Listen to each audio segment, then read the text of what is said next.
Today on the channel, I'm excited. It feels like the mid-90s again. We've got McFarlane, we've got Violator from the brand new Spawn line.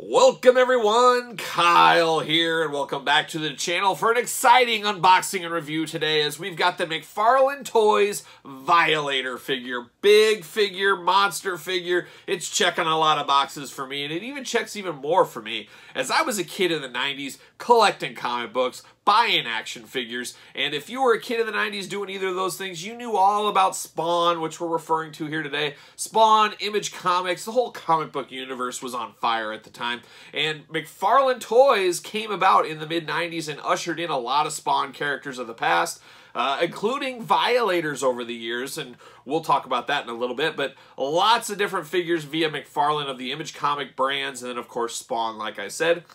In today's day and age, we owe a lot of credit and maybe a lot of blame to Todd McFarlane and McFarlane Toys, as they really did amplify figures, action figures, turning them almost more statue-based, more articulation, really rushing into the future in the comic book figure game. They also are partially to blame, and I would say actually probably 90% to blame. Let's just throw a number at it. 90% to blame is they were the first to really introduce chase figures, variants, that kind of stuff. I remember Medieval Spawn is one that there was a silver, there was a gold, there was a bronze, there was a regular one. There was tons of those type of figures. This is a KB exclusive. This is Toys R Us exclusive. Just absolutely maddening, and we still have a lot of that today in this day and age in the collecting, and McFarlane Toys ushered that in. And now McFarlane Toys, 2021, they said, you know what, we're going to do it all over again. And McFarlane Toys, we know them a lot from the Mortal Kombat figures. We really know them from the DC Multiverse figures. They're pumping those out like clockwork. Seems like we're getting a new announcement every single day of those. But Todd said it's time to go to his baby. That's his baby. It's his creation. It's Spawn. And we have a line of Spawn toys out there. And the first two to hit my area so far would be Clown and this Violator. And I did pick these up at Target. I know that's where a lot of people are finding these as of right now. They seem to be back in the NECA section, so if you're looking for them, look in the NECA section. I will say pricey figures. This is a $50 figure. That's expensive for sure, but you think, you know, it's 2.5 Marvel Legends. There is a lot of size, a lot of weight, a lot of articulation, a lot of design into this figure. So we do like that a whole lot, but it is a little bit of a sticker shock when we're used to paying around $20, $25 for our figures, as you guys are probably fully aware now. Violator is one of the main villains in the Spawn universe. It's been a long time since I've read a Spawn comic book, but Clown, Spawn, Clown is kind of Violator's human form, I guess, if you can call Clown a human. But Violator here was one of the first releases of the old school Spawn line, and it was an interesting one as the figure was all bendy, like a bendy figure. You've seen bendy figures in multiple lines over the years, except the head had articulation and moved. It was harder plastic. We later on got another version of Violator that was all plastic and stuff, but this reminds me a whole lot of Malebolgia, and I don't know if I'm saying that right, but that's how I've always said it.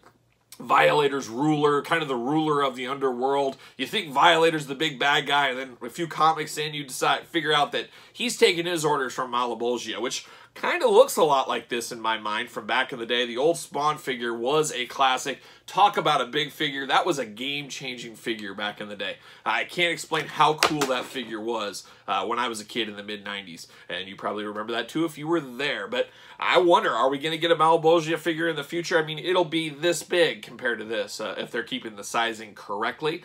We'll see. We'll see how that all goes. But we're going to do it like we do all the other unboxings on the channel here. We got a little bit of the talking out of the way at the beginning, but we're going to take a look at the packaging. We're going to talk about it. We're going to unbox it. We're going to talk about it, and we'll see where it goes from there. But here he is.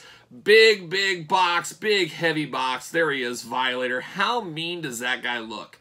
He just looks like he is going to rip you apart. This is like some people's worst nightmares right here, and that's Violator in the package. Looks perfect to me in the package. We'll see what it looks like when we get it out. You got Spawn logo down below, very yellow, very eye-popping with the green and yellow background on the packaging. And then you got the Violator. Not just Violator, but the Violator. And there he is. Very cool packaging with black and red borders. There's a cool glamour shot on the side with the Spawn logo up top. Big window box with the artwork, or glamour shot of the figure, I guess we'll call it. Spawn logo in red this time. Big, huge window box at the top. Lets all the light in, lets you see what's going on. Warnings on the bottom with the old UPC fun. And then not a whole lot on the back. I'm a little interested here on this back here. Very cool. You got the flames going on. You got Violator. Just, I really do feel, and McFarlane usually does this with his DC figures, he promotes what else is in the line. I'd like to see some promotion for Clown, maybe a Redeemer Spawn, you know, some of the other ones. Gunslinger Spawn, I was kind of surprised that is not in there. So that's a little interesting, but it's a really cool look. I mean, that looks cool on the packaging. I think you're just missing an opportunity to promote is not everybody follows online and hardcore into figures. They'd pick this up and they'd say, what else is in here? What else could I get from Spawn? But this is a big, big guy. We're going to unbox it. I'm going to unbox him off camera. He's got a ton of twist ties and tied in, all that kind of fun stuff you expect with some of these figures. So hold tight. I'm going to unbox him. We'll be right back. All right, we're back in business. We've been violated. We got the Violator out of the box. There was a lot of twist ties, a lot of tape in there. As you can imagine, with such a big figure, you don't want that thing disheveled in the packaging. You got to lock him in tight. And it took a little bit. A lot of razor blade cuts there, but there he is, the old plastic prison. See you later off to the side. Get out of here. To the garbage you will go. But now we're looking at the Violator figure here. I will say, he came with a stand. There you go. I gotta talk about that first. You guys know I love a good stand for my figures. I wish all figures came with stands because they're much needed in this day and age with top-heavy figures. And not just this line, but all lines under the sun. You guys know how it is. But this Violator is big. He's beefy. He's spiky. He's bad. He's a bad dude, that's for sure. He is the Violator. But big, big figure. Big, stiff joints on this guy, and I will say, out of the package, it took me back to the 90s. It has that McFarlane Toys smell from the 90s, that probably China factory smell, whatever it is, of the plastics. It was wafting in the air. It was overpowering. So you might have to have this guy air out in your backyard for a while. That could be a pro tip for some of you guys out there. But he's got 22 points of articulation is what the box said to us. So I do see hand articulation, of course elbow, you got shoulder, you got mouth articulation, head articulation, no head articulation. You got waist, you got 2 waists. Boy, it's tight. These are extremely tight joints like a lot of McFarlane toys, but I do prefer that. Nothing worse than loose joints out of the gate. You got to work these in a little bit there. You've got thigh, oh boy, leg joints there. You've got knees, you've got ankle, and ankle rocks. So yeah, there's the articulation. Now this is a big, beefy figure. Like I said too, this isn't for kids. This is spiky. This has got some sharp pieces on it. It kind of hurts to hold. I mean, it's not going to make you cry. It's not going to make you bleed, I don't think, maybe. But it does have some spiky pieces. I do love the face on this guy. This is the Violator. He's got that big underbite, that big lower jaw that reaches out, that lets you know, hey, it is the Violator. He's big, he's beefy. Just really cool. Almost reminds me a little bit, kind of how he stands and how he looks, a little bit of the Rancor from Star Wars fame, of course, current HasLab project that's going to be coming very soon.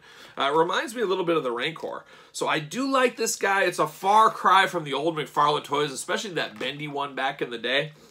But boy, this guy I can see taking a nosedive off a display and just taking everything with him. Don't put him on the top shelf. I don't know.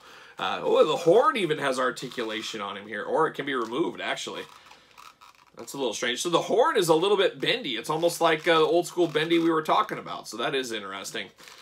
Oh my gosh, but yeah, a lot of spikes. I mean, it is a gray, kind of rock-like coloring to it, but spikes just throughout the body. The glowing red eyes, the red mouth, that's what gave it the scare factor, I guess, for a lot of people. The Violator looking like a big monster coming at you. He does fit on the stand, but even with the stand, he's going to be pretty top-heavy. You got to be careful. You got to position him just right on your shelf, as he could take a nosedive, like I said, very easily. The ankles are a little, probably the weakest. The articulation is strong, but probably the weakest point. Obviously, there's a lot of pressure on these little feet for this guy. But man, is he big, is he beefy. That's exactly what I want out of these figures. I didn't think Violator, when he announced figures like this coming back, I didn't think Violator would be one they would make this big. And like I said, Malabolgia, I hope that comes down the line. I want to see that thing up here. Oh, very cool, very cool. I do have, for comparison here, I do have a Spawn figure. Now, I did not buy Kickstarter Spawn. I wasn't going to go all in on that. I like Spawn a lot. I like the figures a lot. I just didn't want to spend over $100 for that Kickstarter one, but you guys know that thing's worth a fortune now. That's usually the way it goes. But my Spawn is also made by McFarlane. it is the Mortal Kombat Spawn, and this Spawn works just fine for me in my Spawn universe. This is Spawn how I imagine Spawn, and of course he does scale. They're in the same universe. McFarlane's making both of these, like I said, so you can put these guys together, and here's a little comparison size between the two. I mean, Violator's about double the size of Spawn. That seems about right to me. Just big, big, beefy. And then you even take like a Marvel Legends. I got a Marvel Legends figure right here. Look at that height difference. Like I said, this is basically 2.5 Marvel Legends price point, or 2 Marvel Legends price point, I guess, with the recent increase in price. So you can't tell me that this Violator isn't worth 2 of these. I mean, just look at that size difference. I mean, it's just massive, massive size difference right there. So there's a lot to like here, guys. There's a lot to unpack. I know Spawn's not for everybody. That's the other thing. If you don't know Spawn, you don't have a connection to this character, you didn't read the comics, watch the movie, the TV show, the cartoons, that kind of stuff, I could see not being into this, but I could also see people being into this figure because they love big figures, they love crazy, zany figures, they love to mix different lines together and stuff. This is just a perfect figure for a lot of different collectors out there. $50 price point, like we keep saying, is pretty expensive, but I feel it is worth it. It is warranted. I could see them charging more for this, so I think $50 price point is very fair on this one. I strongly recommend it all day long, especially if you're a Spawn fan out there. It's a no-brainer. But a lot of cool things here, a lot to like, a lot to unpack. We're going to unbox the Clown on the channel as well, so stay tuned for that. I just couldn't pass it up. I thought I was going to pass on it, but I saw it. I said, I got to pick it up. And I knew for a fact Violator was coming home, but Clown was a bit of a surprise. So like I said, stay tuned on the channel for that one. It'll be coming soon. But give me your thoughts in the comments about Violator. Were you a Spawn collector? Were you all in? Are you all out? Are you picking this one up? Did you know it existed? All the usual questions down there. Put them in the comments. Don't forget to like the video, of course. Don't forget to subscribe to the channel. Hit the old notification bell. You don't want to miss a video. We got all kinds of stuff. Not just Spawn, not just Mortal Kombat, not just DC Multiverse from time to time. We got Marvel Legends, we got wrestling, we got everything under the sun on the channel. So hit the old subscription bell, hit the old notification bell, I should say, and subscribe to the channel. Follow me on social media at SirPaul64 on Twitter. Follow me on Instagram at _Kyle_Peterson. And of course, ProWrestlingTees.com. Search Kyle Peterson. So for the Violator and Spawn, I'm Kyle. See you guys all real soon.